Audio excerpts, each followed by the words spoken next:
guys, it's Arcana Homesteading. Sherry and Shauna here, and today Froto Baggins. Frodo.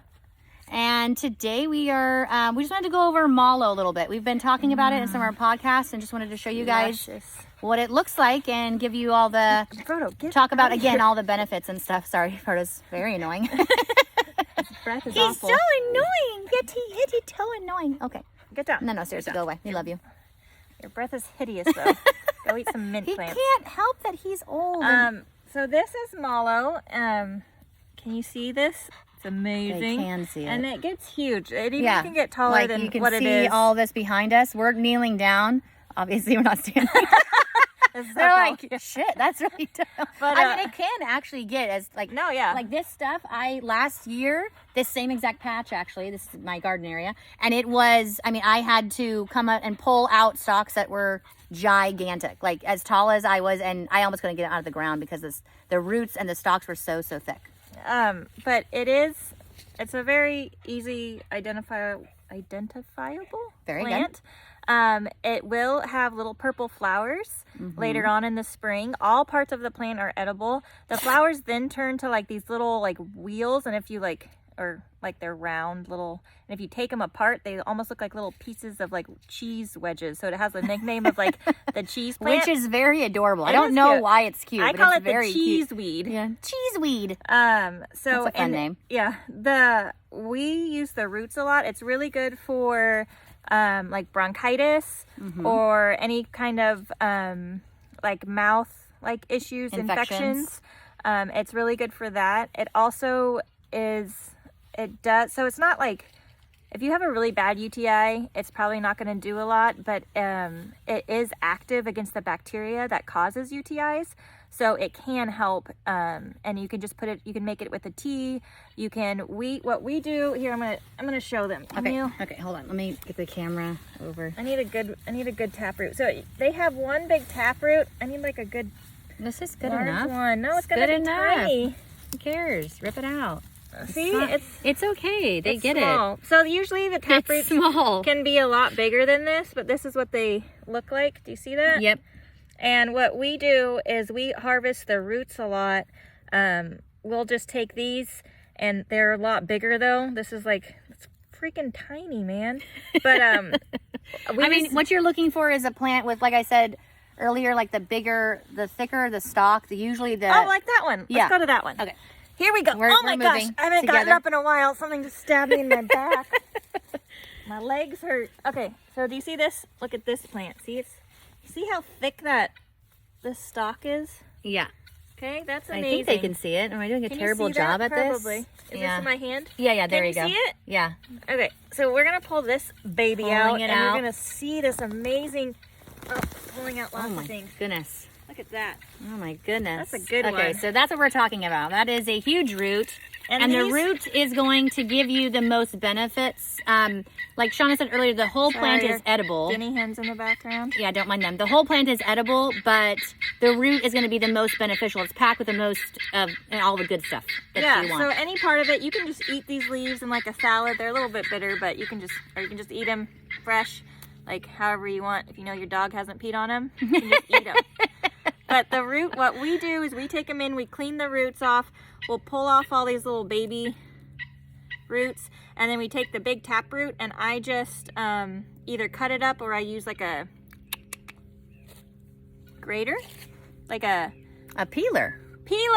That's what I was looking for. I use a peeler, and then I just put it, and then I let it dry, just, on some paper towels or wherever you want, and then I just put it in a jar, and then you can have it throughout the year, because this grows everywhere. We usually have it at all times of the year, so I don't overly harvest it. It does die out a bit, so you won't have as much like in the... I mean, right now we have a ton for we did have some really early rains, and now we don't have any rain.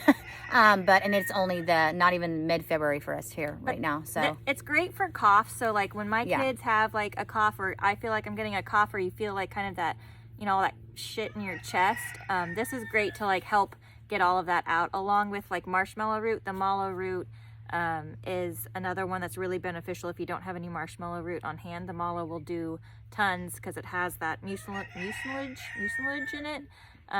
Words are hard. And then and then that will just help you, so it doesn't turn into bronchitis. If you have bronchitis, it will help with that. But if you just have a cough, I would go ahead and use this plant. Again, you can make a tea out of it. I would use the roots, but you can just eat the leaves and stuff like that. There are no poisonous lookalikes. Did I already say that? I don't know, but there are no poisonous lookalikes. So you don't have officially look that up. So you don't no have worries. to worry too much. Oh, this one has. Yeah, I was gonna say, look at the little flowers on this one. It's so cute. So they usually turn a darker Right here. purple. They're not completely Yeah. bloomed yet, but they usually are a little bit darker purple than that. But that's how they kind of start off. If you can see that one might be a better example. See the little purple? Can you see that? It's kind of hard.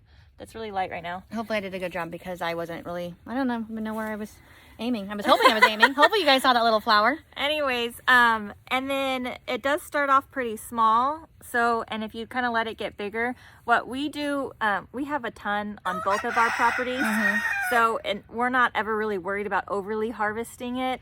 I harvest them to dry the leaves, to have just in case we do, have where it's just like a drought and you don't have a lot on your property anymore, or in like the winter where it's super cold and everything kind of is dead.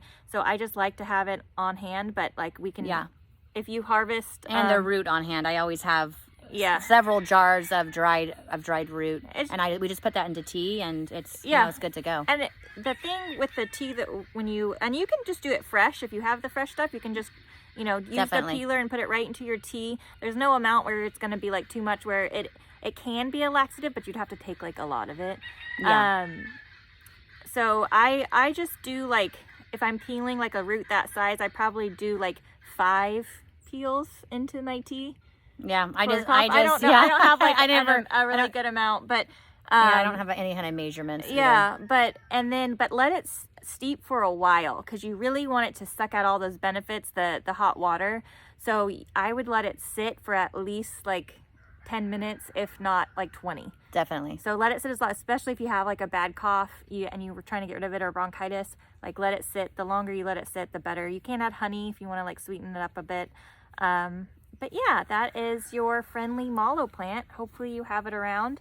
You can identify it. So when we say there's no poisonous lookalikes, that is for our area. So you should always look up what Northern California here. Yeah. And so that's our area. And we've said in the past on podcasts, you should always do your own research and double research, triple research, to make sure that you're not obviously eating but look anything up the mallow poisonous. plant, see if it's in your area. If it is in your area, see if there's anything poisonous that might look similar to it. Like we said, this one's pretty easily identifiable, especially with like the purple flowers, and how like even when those flowers dry up, how the seeds look. It's pretty easy once you know what you're looking at.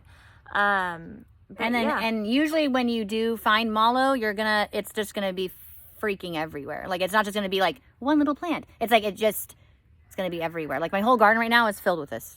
There's everywhere. I'll have like one little plant here and there. But we do not. We do not. Yeah, you have the more low-lying plants. We should also mention that. Like they can be like low-lying, and it can grow like out, or it can grow up. And so Shauna mostly has the ones that grow out, and I have the ones that grow up. And the ones that grow up usually have I have some pretty thicker tap roots. I don't know what that means, but we're gonna coast right on by. If you guys, we did do a podcast on medicinal plants. If you guys want to check that out. Was that just recently? A couple weeks ago? Yeah. Okay. That's up on YouTube if you want to check that out. It's also on most podcast directories. If you guys have any questions, please comment below.